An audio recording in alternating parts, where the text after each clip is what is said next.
ও আমার হইলো যে পটিও পরিষ্কার করছে। ও একদিনের কাহিনী, মানে এত বেশি খারাপ গেছে, এখন দেখি মানে ওর মানে এত বেশি খারাপ অবস্থা যে ও বিছানার মধ্যেই কাম সাইরা দিছে।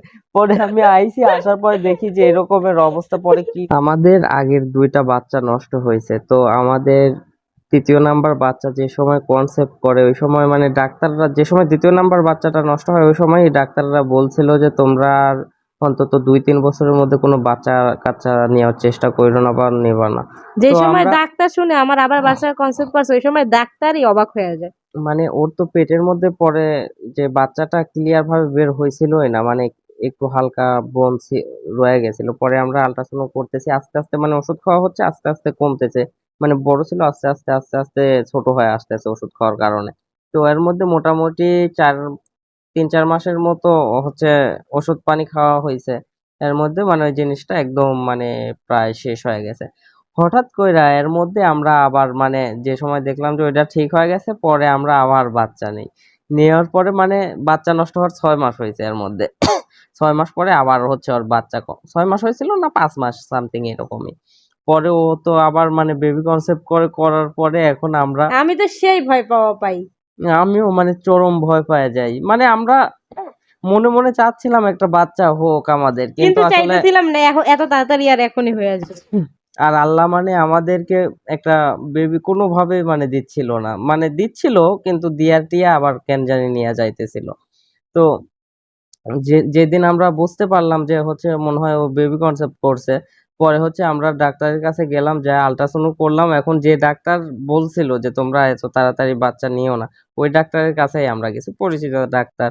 যাওয়ার পরে যে জানতে পারছে যে আবার বেবি কনসেপ্ট করছে, তখন বলতেছে বাবা তোমাদের এত সাহস, তোমরা আবার বাচ্চা নিয়েছো। হ্যাঁ, ওর কি ব্যাকগ্রাউন্ড হিস্টোরি কি তোমরা কি জানো না? তোমরা মেয়েটারে মাইরা ফালাবা, তোমার নিজে মারবা, আমাদের সবাইরে নিয়ে মারবা। কিরকম বিবেকবান মানুষ তোমরা। পরে ডাক্তার মানে নিজেই ভয় পেয়ে গেছে যে তোমাদের এত সাহস, হ্যাঁ। পরে অনেক বকাঝকা করলো, করার পরে বলতেছে তাইলে এখন ইয়ে করো, এখনই আল্ট্রাসাউন্ড করতে যাও। খুব সাবধানে চলাফেরা করা লাগবে। আল্ট্রাসাউন্ড তো করার পরেই জানতে পারলো পাগল। আল্ট্রাসাউন্ড করার পরে জানতে পারছো জিনিস ওই জায়গায় আবার কি হয়েছে, মানে 6 সপ্তাহ হয়ে গেছে বাচ্চার বয়স, কিন্তু 6 সপ্তাহ হইলে হয় কি বাচ্চার হার্টবিটটা চলে আসে, তো বাচ্চার হার্টবিটও চলে আসে নাই। ও হ্যাঁ হ্যাঁ। হার্টবিট চলে আসে নাই, পরে ডাক্তারে আবার হইলো যে বলছে কি আচ্ছা তোমরা সাবধানে চলাফেরা করো, দেখো আর 1 সপ্তাহ ওয়েট করো। পরে 1 সপ্তাহ পরে আবার আল্ট্রাসাউন্ড করতে যাই। আল্ট্রাসাউন্ড করতে কয় টাকা লাগে জানি রূপস?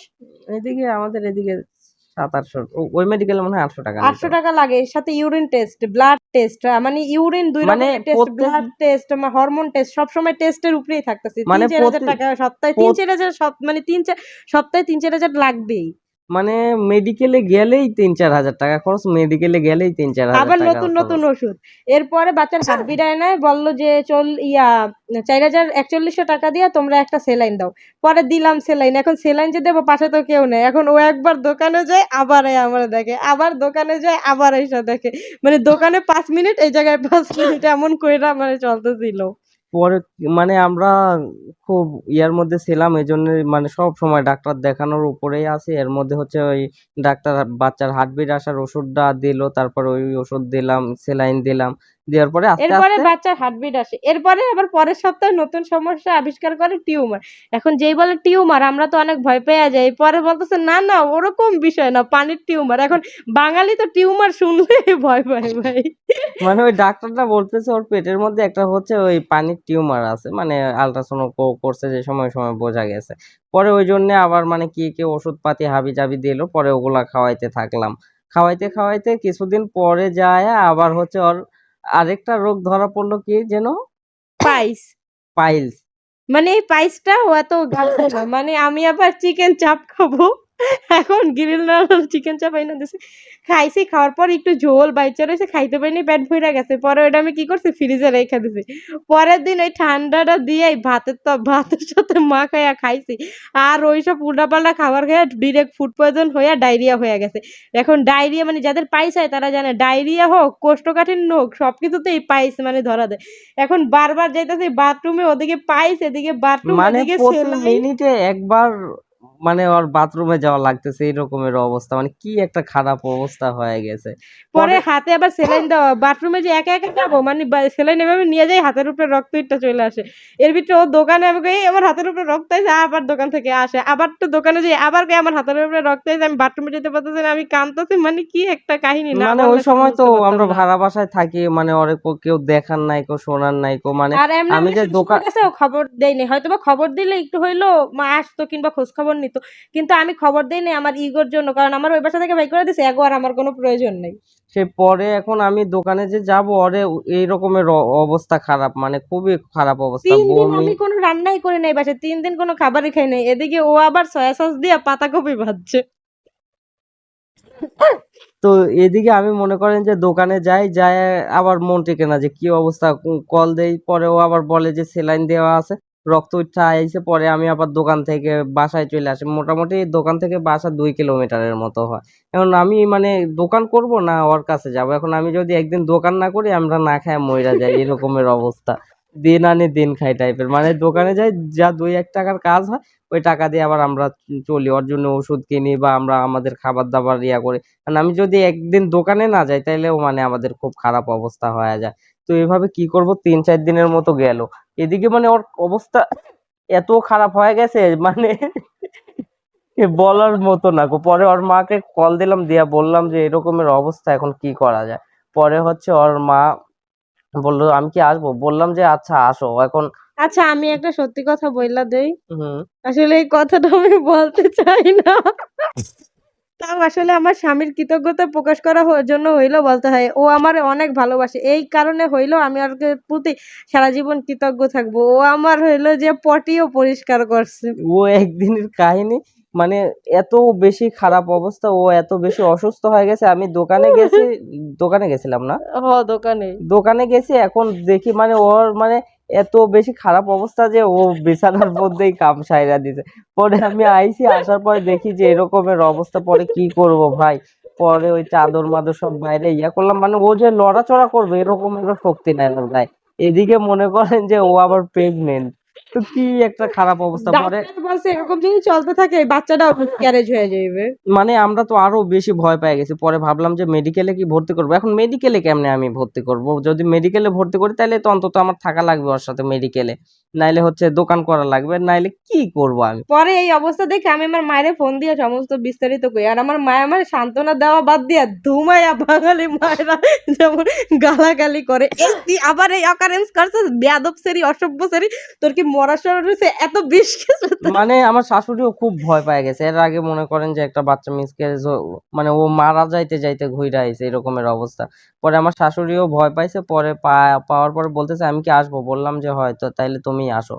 পরে হচ্ছে ওর মা আসলো, আসার আইসা পরে দেখে কি আমার ঘরে একটা তরমুজ ছিল, তরমুজ পইচা দুর্গন্ধ, এটার ভিতরে মানে পোকা বাইরাইতেছে, মানে চার ঘরে পাঁচ এত দিন, শোচনীয় মানে ও অবস্থা। ও অসুস্থ হয়ে যাওয়ার আগে হচ্ছে তরমুজটা নিয়ে আসছিলাম, তে মোটামুটি 6 কেজি ওজনের তরমুজ, ওই তরমুজটা মানে ও হুট করে ও অসুস্থ হয়ে যায়, পরে তরমুজ কাটেও নাই খায়ও নাই। আমি আবার অল্প একটু কাটছিলাম কিন্তু খাই নাই আর।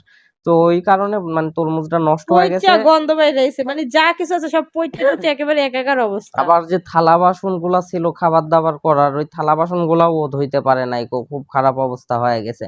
পরে আমার শাশুড়ি এসে দেখে ঘরের এরকমের অবস্থা, পরে হচ্ছে একটু মানে নিজেই গোছাইলো, গোছানো টোছানোর পরে মানে এখন আমারে তো খাওয়াই নিয়ে যাইতে হবে, নিজেই তরকারি টরকারি রাইন্দা আমারে খাওয়াই টাকা, মানে তখন দেখতেছে কি আম্মুরে দেখে আমি একটু সুস্থ বোধ করি, পরে ভাবছে কি আচ্ছা ঠিক আছে ওরে তাহলে বাসায় মানে ঢাকায় নিয়ে যাই, কারণ এই জায়গায় মায় কতদিন থাকবে, আরো তো সংসার আছে, পরে আমারে নিয়ে ঢাকায় রওনা দিল। পরে যখন ঢাকায় নিয়ে যাওয়ার কথা শুনছি আমি তখন বলতেছি আচ্ছা ওরে যে ঢাকায় নিয়ে যাবে, ও তো মিনিটে একবার করে টয়লেটে যায়, কেমনে নিয়ে যাবা। আমার খুব টেনশনই হইতে লাগলো। পরে আল্লাহর রহম করার মালিক, এখন আল্লাহ কোনোভাবে একটু ওরে স্বাভাবিক ইয়া হয়, পরে হচ্ছে ও ও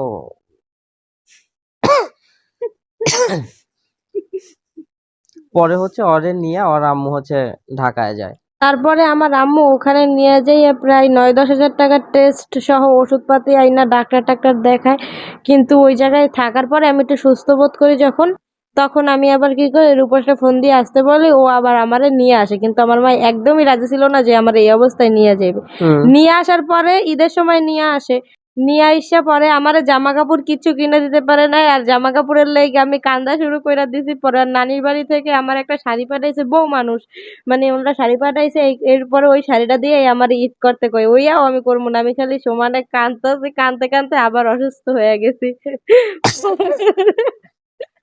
আবার ঈদের পরে ঢাকায় পাঠায় দিছে। পরে দেখলাম যে মোটামুটি হচ্ছে ওর প্রেগনেন্সিরও এর মধ্যে কয় মাস হইলো, 6 মাসের মতো হয়ে গেল। তো ভাবলাম যে এখন ওই এখানে রাখার রিস্ক, কারণ একটা আপদ বিপদ কয়া বইলা আসে না গো। ওই জন্য আমি আর রিস্ক না নিয়ে ওরে বললাম যে যাও তুমি ইয়া করো তোমার আম্মুর রিক্স কাছে নিয়ে যায় নাই, আর আমার একলা একলা ওই অবস্থায় ঢাকায় পাঠায় দিতে, আপনারা ভাবতে পারেন। পরে হচ্ছে ওরে ঢাকায় পাঠাই দিলাম। পরে ও ওর আম্মুর ওইখানে গেল, নাইলে আমি সারাদিন দেখা যাচ্ছে দোকানে থাকি, ও বাসার মধ্যে একা একা একা একা থাকি, থাকে। আবার সংসারের কাজ কি কম নাকি, কাম হুম, করতে গেলে অসুস্থ হয়ে যায়। হয় ওই জন্য পরে হচ্ছে ওরে ঢাকায় পাঠাই দিলাম।